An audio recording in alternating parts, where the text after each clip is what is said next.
মানোয়া এর শুরুতে আমাদের একটা ম্যাজিক্যাল ভ্যালি দেখানো হয়, এমন এক জায়গা যেখানে শুধু ম্যাজিক্যাল এনার্জি দিয়ে ভরপুর, যেখানে সব জায়গায় শুধু গাছপালা ছিল। ওই দুনিয়ায় আমাদের মেইন ক্যারেক্টার রিইনকার্নেট হয়ে প্রথমবার যখন নিজের চোখ খুলে দেখতে পায় সে একটা জঙ্গলের মধ্যে রয়েছে। যখন এমসি নিজেকে দেখার চেষ্টা করে, দেখে ওর চুলগুলো অনেক শক্ত ছিল, চুলের উপরে পাতা ছিল। ও যখন হাত নড়ানোর চেষ্টা করে, হাতের জায়গায় ব্রাঞ্চ দেখতে পায়। যখন নড়ার চেষ্টা করে তখন ও দেখে এক জায়গায় জমে রয়েছে। ও ভাবতে থাকে নিশ্চয়ই কোনো স্বপ্ন দেখছে, স্বপ্ন থেকে জাগলে সব ঠিক হয়ে যাবে, কিন্তু এমন কিছু হয় না। যতদূর ইউজিওর মনে আছে, ও আগের জীবনে পানি পান করার সময় মরে গেছে, আর এই জীবনে একটা গাছ হয়ে রিইনকার্নেট হয়ে গেছে। ইউজিও ভাবতে থাকে যদি রিইনকার্নেটই হওয়ার ছিল তাহলে একটা হ্যান্ডসাম ছেলে হয়ে রিইনকার্নেট হতো, যার পিছনে সবসময় মেয়েরা পড়ে থাকবে এবং সে নিজের একটা হারেম তৈরি করবে। তা না হয়ে একটা ছোটো গাছ হয়ে রিইনকার্নেট হয়েছে। গাছের চোখ থাকে না, আর না গাছ দেখতে পায় আর শুনতে পায়, কিন্তু কোনো কারণে ইউজিও দেখতে শুনতে পারছিল।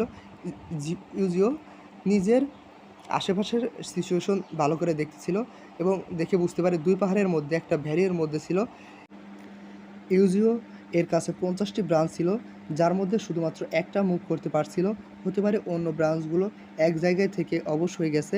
দূরে জঙ্গলের মধ্যে থেকে জঙ্গলি জানোয়ারদের আওয়াজ শুনে ভয় পাচ্ছিল জিউ, কেননা ও এত দুর্বল গাছ ছিল যাকে মামুলি উটপেকারি মারতে পারবে। তখন ও আসমানে প্লেন দেখতে পায়। প্লেন দেখে খুশি হয়ে ভাবে ও প্রিভিয়াস লাইফের টাইম লাইনেই আছে। প্লেন দেখে খুশি হচ্ছিল তখন দুটি মৌমাছি ও ডিস্টার্ব করছিল ওকে। জিউ ব্রাঞ্চগুলো ঘুরিয়ে মৌমাছিগুলোকে মেরে ফেলে। তখনই জিউর কাছে নোটিফিকেশন আসে ডাবল কিল।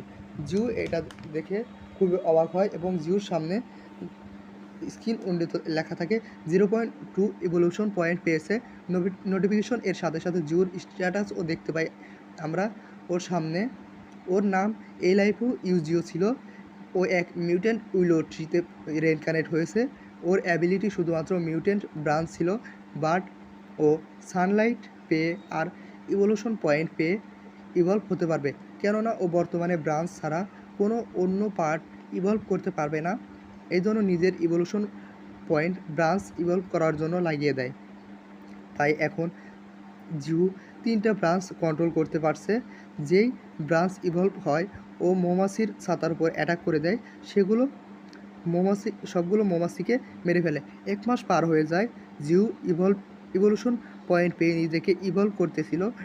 ও এখন একটু বড় আর স্ট্রঙ্গার হয়েছিল। এতটা ইভলভ হয়েছে যে নিজের 50টা ব্রাঞ্চ মুভ করতে পারছিল। সবগুলো ব্রাঞ্চ দিয়ে আশেপাশে থাকা একটা পাথর ভাঙার চেষ্টা করছিল, কিন্তু পাথর ওর অ্যাটাক রেঞ্জ এর বাইরে ছিল, তাই অ্যাটাক পাথর পর্যন্ত পৌঁছাতে পারে না। কিন্তু হিট না হয়েও অ্যাটাকের ইম্প্যাক্ট এত ছিল যে পাথর ভেঙে যায়। জিউ এটা ভেবে খুব অবাক হয় যে ও এখন অন্য বড় মনস্টারদের হাত থেকে এভাবে নিজেকে সেভ করতে পারবে। জিউর আশেপাশে দিয়ে অন্য মনস্টার যেতে চাইলে তাদের হান্ট করে ইভলভ হওয়ার চেষ্টায় ছিল। ওর নিজের কাছে দিয়ে কোনো অ্যানিমাল যাওয়া দেখলে অ্যাটাক করে দিত। ও নিজেকে অনেক স্পিডে বড় করছিল।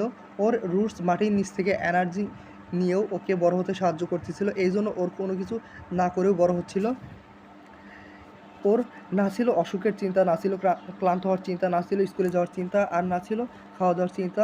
এই দুনিয়ায় অল ট্রি হওয়ার চিন্তা করতেছিল, এই দুনিয়ার গড হওয়ার কথা ভাবতেছিল। এইভাবে একদিন ওর ব্রাঞ্চের ওপরে কিছু ফ্যালকন এর বাচ্চা দেখতে পায়। ওদের মা ওদের ছেড়ে চলে গেছে। যেহেতু এক জায়গা থেকে অন্য জায়গায় জিউ যেতে পারতো না, তাই স্কাউটিং এর জন্য ওদের পালার সিদ্ধান্ত নেয়, যার মাধ্যমে আশেপাশের অবস্থা সম্পর্কে ও জানতে পারবে। ফ্যালকন যে চিতা থেকেও তেজ, তারা জিউ এর এরিয়াল স্কাউট হতে যাচ্ছে।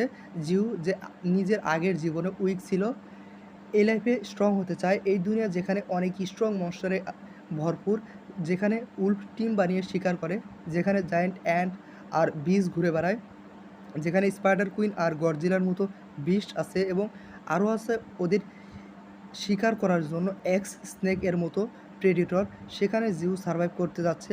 কখনো শিকার করে ফ্যালকন এর বাচ্চাদের ফিড করায় জিউ, তো কখনো সানলাইট অ্যাবজর্ব করে নিজে ইভলভ হচ্ছিল। এরকমই এক্সপিরিয়েন্স পেয়ে পেয়ে ও নিজেকে ব্রাঞ্চ রেইনফোর্সমেন্ট এর লেভেল ক্যাপে পৌঁছে নিয়ে যায়।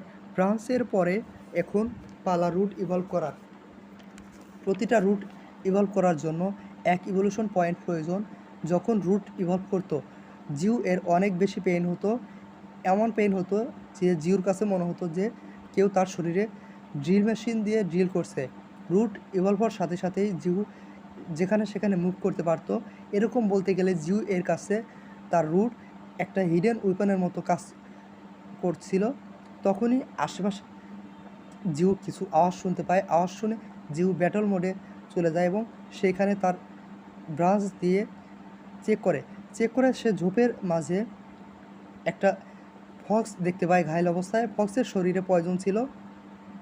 এই পয়জন ফক্সকে মেরে জিউ কোনো ইভলিউশন পয়েন্ট পেত না। তাই রিকভার করে জিউ ফক্সটিকে বাঁচানোর সিদ্ধান্ত নেয়। জিউ তার নতুন স্কিল ডিটক্সিফিকেশন ইউজ করে ফক্সটিকে বাঁচানোর সিদ্ধান্ত নেয়।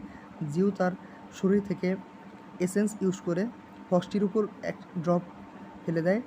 আমরা দেখতে পাই সাথে সাথেই ফক্সটি রিকভার হয়ে একদমই দাঁড়িয়ে যায়। জিউ ভাবে এখন ফক্সটিকে সে মেরে ফেলে ইভলিউশন পয়েন্ট আর্ন করবে, কিন্তু সে দেখতে পায় ফক্স তার পেট এর মতো আচরণ করছে। জিউ তখন ভাবে এটিকে সে পেট বানাবে, তখনই দেখতে পায় ফক্সটি গ্লো করছে।